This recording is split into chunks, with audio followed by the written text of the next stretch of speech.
हरियाणा और पंजाब के बीच किसान आंदोलन को लेकर सियासत बरकरार है और एक बार फिर इस सियासत को हवा लगी जब कल कैप्टन अमरिंदर सिंह का बयान सामने आया। बातचीत करने के लिए हमारे साथ शिक्षा मंत्री कंवरपाल गुर्जर जी मौजूद हैं। कल सर जिस तरह से कैप्टन अमरिंदर सिंह ने कहा कि पंजाब में भी 113 जगह पर किसान बैठे हैं, लेकिन वो पंजाब की जो चीजें हैं उन्हें नुकसान न पहुंचाएं, पंजाब में जो नुकसान न करते हुए वो केंद्र की तरफ डाइवर्ट हों। नहीं, पंजाब में नुकसान न करो, हरियाणा में जाकर नुकसान करो। ये सारा का सारा सबके सामने ये सारी चीजें नंगी होती जा रही हैं कि अगर पंजाब में लाठीचार्ज होगा तो कुछ नहीं होगा, अगर यहाँ कुछ घटना होगी तो उस पर एकदम विरोध चलेगा।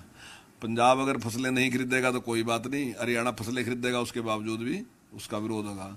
अगर वो 8,000 देगा तो तब भी कोई विरोध नहीं, हम 12 देंगे तब भी विरोध होगा।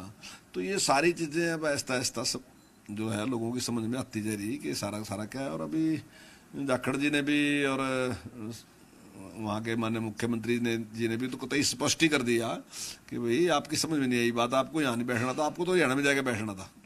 तो वो सब लोगों की समझ में रहा कि इसके पीछे क्या है, सारा का सारा किसान आंदोलन के पीछे। सर, जब हरियाणा के कांग्रेस नेताओं से इस बारे में पूछा जाता है, बीते दिनों कुमारी शैलजा से भी जब ये बात पूछी गई तो उन्होंने मोगा और हरियाणा का जो इंसिडेंट है उसे अलग अलग करार दिया। उन्होंने कहा कि हरियाणा स्टेट मैटर है, हम सिर्फ हरियाणा के बारे में बात करेंगे। मोगा में इंसिडेंट में जो हुआ उसकी निंदा करने से उन्होंने मना कर दिया। हाँ, नहीं, वहाँ वाली लाठियों से चोट लगी ना, वहाँ की जो लाठियां थी वो तो फूल थे लगे उनके ऊपर ना, इसलिए उस पे बारे वहाँ जो जिनके लगी वो किसान भी नहीं थे, दूसरे कुछ और लोग होंगे, तो इसलिए वो उसकी आलोचना नहीं करेंगे। वो सारी की सारी यहाँ जो हाईवे रोक लिया, नेशनल हाईवे रोक लिया, इसकी आलोचना करेंगे। तो इसलिए सारे से स्पष्ट होता जा रहा कि कांग्रेस की क्या मंशा है और आंदोलन के पीछे कांग्रेस का हाथ है। जी, किसान आंदोलन से जुड़े जो ह्यूमन राइट्स कमीशन है सर, क्योंकि बीते दिनों कांग्रेस ने ये मैटर उनके भी संज्ञान में लाया था और अब ह्यूमन राइट्स कमीशन ने भी पंजाब सरकार, हरियाणा सरकार को, यूपी सरकार को और दिल्ली सरकार को, राजस्थान सरकार को ये नोटिस जारी किया है, संज्ञान लिया और एक डिटेल रिपोर्ट मांगी है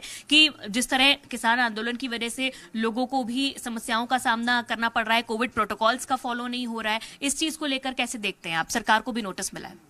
देखिए, नोटिस कोई अपराध थोड़ी है, नोटिस तो एक सूचना है कि उन्होंने जानकारी मांगी कि ये ऐसे ऐसे रहा, तो इस पे आप अपनी हमें जानकारी दो। जानकारी देनी, जानकारी हम देंगे और उससे पता चलेगा कि किसकी गलती, किसकी कमी, उसका उन्हें वो लेना, संज्ञान लेना, तो उसकी जानकारी है। नोटिस तो जानकारी है और क्या है। कैमरा पर्सन अश्विनी मनहास के साथ साक्षी शर्मा, जी मीडिया, चंडीगढ़।